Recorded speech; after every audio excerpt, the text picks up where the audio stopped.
I lived so selfishly. And then things like, you are my object of desire. And you think, this is meant to be a lyric. Imagine a love poem where somebody's saying, you are my object of desire. It's an abstract, philosophical language. It's quite hopeless. And then there's one where she rhymes, or she and her team of songwriters rhyme mailbox, orchard, and talks. And I thought, that's interesting. There is a sort of life in the language there. And I was struck by that rhyming. But usually I was bored by it.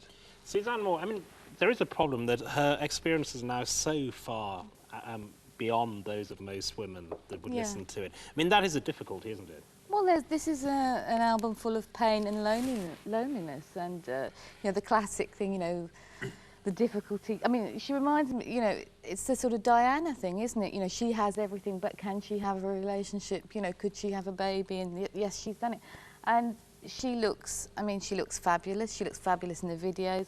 She's, you know, she's got her finger on the pulse, and her great, you know, genius is to find William Orbit to produce it and to give her this kind of ambient sound. I mean, everyone's saying he's a kind of Eno of the 90s, and she's done it. And I think that this continual reinvention of herself is kind of an inspiration. You're not going to tiny bit putting it cynical on about and sort of wanting to listen to tracks, because I've listened to it sort of several times. The single, though. Yeah, I mean, that's clear. the single has come off, hasn't it? The one I loved was Candy Baby Girl, which is completely sort of reprehensible piece of bubblegum pop, and I think it's the one, it's the track that you sort of suddenly sit up to, and it's got a great beat to it, and you know, no, but you've got to listen to it really loud, and you've got to, you know, you've got to listen to it in a club. There's no doubt that it's worked as a comeback, because they've got it back to #1, certainly as a single. But I mean, there's so many other things she stands for. She's done. Is she still interesting musically, do you think? I think she's still interesting in every way, because we all wondered what was going to happen. I was worried about her when she had the baby.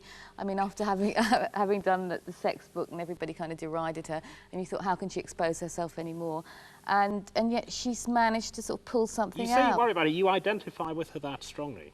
I was worried about how she was going to make the transition from this, you know, this sex object into motherhood, how she was going to do it, how she was going to appear, how she was going to look. Yeah, I do identify with her. Well, there you are, Madonna's Ray of Light in virtually every shop around the country now. We have to turn out the rays of lights on my guests, who tonight were Tom Paulin, Suzanne Moore, Thomas Sutcliffe. Thank you to them. The subjects up for argument on next week's Late Review will include Jack Nicholson in As Good As It Gets, Dustin Hoffman in Wag the Dog, and the BBC adaptation of